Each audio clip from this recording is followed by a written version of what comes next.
Hey guys, are you dreaming again? A bunch of goals, but no plan on how to achieve those goals?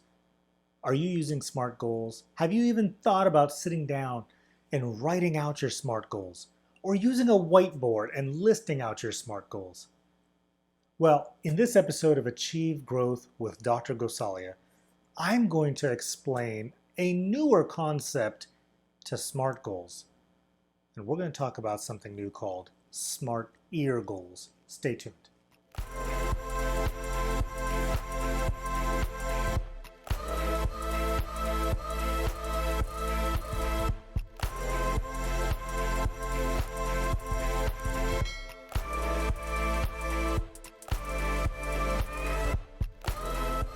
All right, so let's start off by talking about SMART goals. Now, those of you who have been following me for some time know that I talk about SMART goals all the time. Anytime we talk about goal setting, we have to prepare them as SMART goals. So, those of you who are new or who have not heard of SMART goals, let's start by talking about SMART goals, and then I'm going to morph this into something new that I've created. So, SMART goals. We're going to start with listing out what SMART stand for, and that's what a SMART goal is.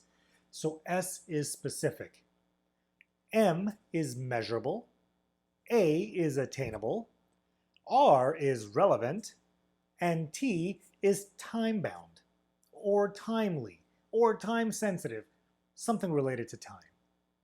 Are you using SMART goals in your daily life? If you are, comment below so I can see that you are, so I know that there are people out there using these methods. If somebody comes up and says, I need to lose weight, that's my goal for this year. Well, that's not very smart. Might be a good idea, but it's not very smart in the sense of SMART. Now, the reason why is it's not specific. You're just saying you want to lose weight. It's not very specific on how you're going to do it or what you're doing to lose that weight. You didn't mention how you're going to measure it. It's not measurable. It's attainable, but you didn't really tell us how much weight you're going to lose. You might say, I want to lose 500 pounds. That's not attainable because you don't weigh 500 pounds. It is relevant because you probably could use a little weight loss, but I'm not here to judge you. And the time bound, you did say this year, but you really didn't give us a good deadline on when you want to check that goal.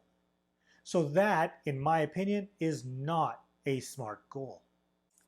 So maybe a better way to state a weight loss type goal is to talk about the specifics, how you're going to measure it.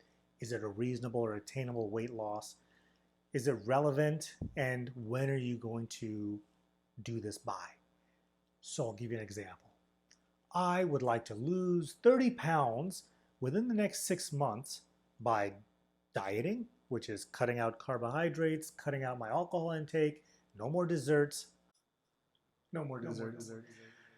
But I'm going to do this in the next 6 months, and I'm going to keep weighing myself every 2 weeks to make sure that I'm on track. And I'm going to use a chart to really look to make sure that my numbers are falling in line so that I can achieve this goal. That, my friends, is a SMART goal. If you want to use this in any aspect of your life, you can. Your business, I want to make more money next year. No! Tell us how much money you want to make. How are you going to measure it? Maybe it's by using your profit and loss statements. Maybe it's looking at your tax records. Maybe it's just going to your bank account and seeing, is there money coming in? But you have to be smart about how you goal set. And especially for business, it is hyper important that you are as detailed as possible. So I was having a conversation the other day with one of my very good friends, Dr. Natalie Phillips. She's a doctor in Colorado, and she was interviewing me for her channel, and I'll put the link in the description below on where you can follow her content. And we were talking about SMART goals, and what I did is I brought up this new concept called SMARTEAR goals. So we added an ER. Now, what is that ER? I'm going to go over that in a minute. But then as we were talking, she said something very interesting, and I caught on to it, and I decided I wanted to implement that in my routine, and I want to share that with you guys today. So SMARTEAR goals, I'll tell you what the ER are. So the E stands for evaluate. So we want to evaluate periodically. So earlier when I gave you the example of the person losing weight, You want to track maybe every 2 weeks how you're, what you're doing with your weight loss. Are you tracking your weight every 2 weeks, or are you just going to wait till the final date to see?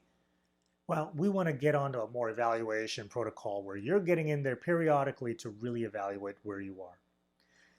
The R, the second R, stands for reward. Who doesn't like a reward? A reward at the end of a project, a reward when you've hit those goals. We all love rewards. So make sure you reward yourself when you've hit those goals. I probably don't have a P in here, which is punish. We don't want to punish. However, if you don't hit your goals, there's no need to punish yourself. Okay? We look at the reward structure on how you can learn from this process, that when you win, you reward yourself. When you don't win, you learn for yourself. So when you're learning, you learn all these new concepts throughout the way. So you didn't really lose. So you should never punish yourself if you don't hit those goals.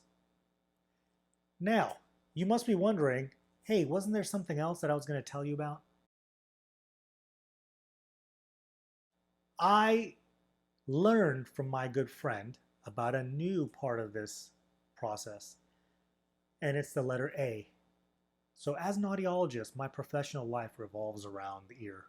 Okay? So for me, when I started playing with the letters, it became very obvious to me that we're going to talk about SMART ear goals. EAR is the new concept. The A stands for accountability. We see in our society a complete lack of accountability for almost anything that's going on these days. Whether it's the media or your family members, or I didn't do this because, well, we have to learn about accountability. And when you're going through this process of goal setting, you have to take accountability. The buck stops here. If I cannot hit my goals, I should not blame anybody else but myself. Now, don't get me wrong. I understand. Coronavirus hits and you can't do a lot of things. You have to stay at home, or you can't go into your business, or you don't have that steady flow of people coming into your businesses. Well, in your evaluation period, you have to make some changes. I'm not going to sit here and blame a virus for any lack of business. There are ways to get around it and ways to still succeed. So we have to stop and evaluate. But accountability is so key, because I can't sit here and just blame somebody else, because guess what? COVID-19 is not going to pay me back for all the business I lost. I have to do something else about it. Now, the opposite of accountability in terms of rewards, of course, when you win, you don't want to take that reward just for yourself. Reward everyone that was involved. But my recommendation is when it does not work out and you do not hit those goals, and you're learning from this process of not hitting that goal, you don't blame your team members. Take accountability. So I appreciate you guys staying for this whole process, this whole conversation.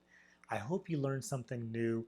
We talked about SMART goals, we talked about SMARTER goals, and of course we talked about SMART ear goals, which is one of my favorite new things to talk about.